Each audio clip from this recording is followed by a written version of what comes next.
Early church fathers on women's rights continued.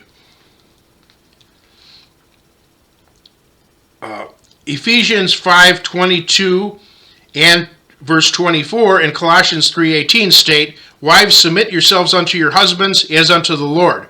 As the church is subject unto Christ, so let the wives be to their own husbands in everything." Quoting Clement of Alexandria's Stromata, or Miscellanies, chapter 8, AD 195, since woman's soul is the same as man's, she will attain to the same virtue.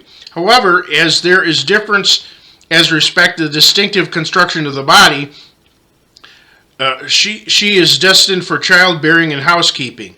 The apostle says, "Know that the head of every man is Christ, and the head of the woman is the man." From 1 Corinthians 11:3 and Ephesians 5:23. The ruling power is therefore the head. And if the Lord is head of the man who is head of the woman, the man, being the image and glory of God, is Lord of the woman. In chapter 19 of Miscellanies, Clement said, "Let herself," that is the wife, "earnestly aim at virtue, gaining her husband's consent in everything. She should never do anything against his will, with the exception of what is necessary to virtue and salvation." According to early Christianity, women could not hold religious leadership over men or teach them. From Tertullian's On the Veiling of Virgins, chapter 9, AD 207, it is not permitted to a woman to speak in the church. He's quoting 1 Timothy 2:11-12, "Neither to teach, baptize, offer, nor to claim to herself a lot in any manly function, not to mention the sacerdotal, that is the priestly office. Deaconesses only minister to other women in limited capacity, such as where sending a man to a woman would cause suspicion amongst believers, and for dealing with women's personal matters inappropriate for men. Men were responsible to take full leadership. Besides women never holding office, they never married without their parents' consent. Their parents gave them in marriage. It was men's responsibility to manage the household.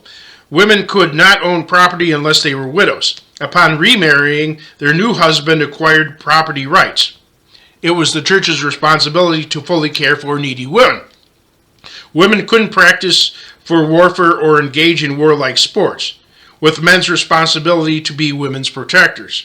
Quoting Lactantius's Divine Institutes, chapter 22, AD 310. Contrary to human custom and contrary to nature, this philosopher thought that women should also engage in warfare, share in public councils, undertake magistrates, and assume commands. Therefore, he assigned to them horses and weapons. It follows that he should have assigned to men wool, the loom, and the carrying of infants. He did not foresee its impossibility, since no nation has existed in the world so foolish or vain as to live in this manner. Quoting Dialogue 2 of Sulpicius,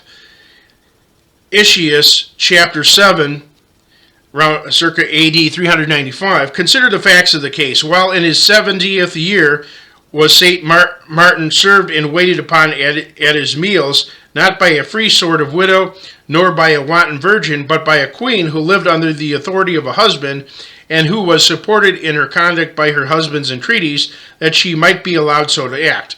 Summarily, it was always considered natural that men should rule over women. By rejecting this precept, we lack faithfulness to Christianity. Furthermore, within Scripture, the Son always obeyed the Father and only did His will, and the Spirit always obeyed the Son and only did His will within the Holy Trinity. The triune human family, men, women, and children, paralleled this exactly.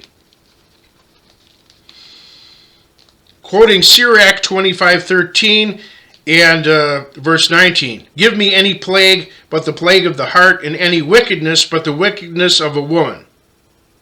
All wickedness is but little to a woman's wickedness." The church unanimously accepted Sirach as scripture for 1,500 years. Sirach remains in Catholic Bibles. Tertullian on Women's Apparel, Book 1, Chapter 1, circa AD 200.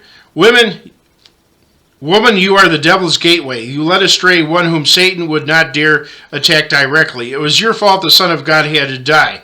Do not think to adorn yourselves above tunics of skins. St. John Chrysostom, AD 375. Amongst all savage beasts, none is found so harmful as a woman. Bishop Gregory of Nazianzus, AD 380. Fierce are dragons and cunning are asps, but women have the malice of both. St. Jerome, AD 390. Woman is the root of all evil. St. Augustine, AD 400. Woman was merely man's helpmate, a function pertaining to her alone. She is not the image of God as far as man is concerned. He by himself is God's image. Also, St. Albertus Magnus, Dominican theologian, 13th century. Be on guard with every woman as if she were a poisonous snake and the horned devil. In evil and perverse doings, woman is cleverer, slyer than man. Her feelings drive woman toward every evil.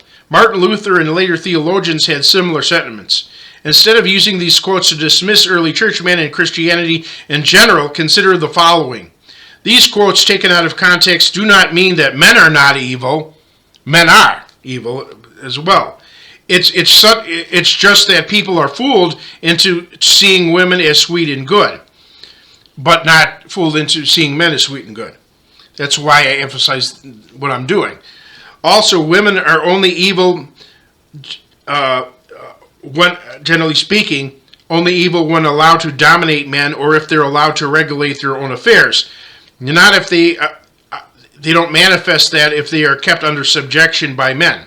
The understanding is that women are more susceptible to the devil's influence since they are more emotional and less logical. Consider Countess Bathory, I mentioned her before, who tortured and murdered around 650 young women, then bathed in their blood. Despite men's evil, they created and maintained great civilizations, while no civilization was ever matriarchal. Moreover, the sentiments of the early churchmen are vindicated by present-day circumstances.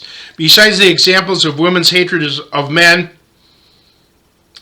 that I talked about before, numerous internet sites discuss the phenomenon of women convincing or tricking men into being castrated, mutilated. Well, they're very rare, but they exist.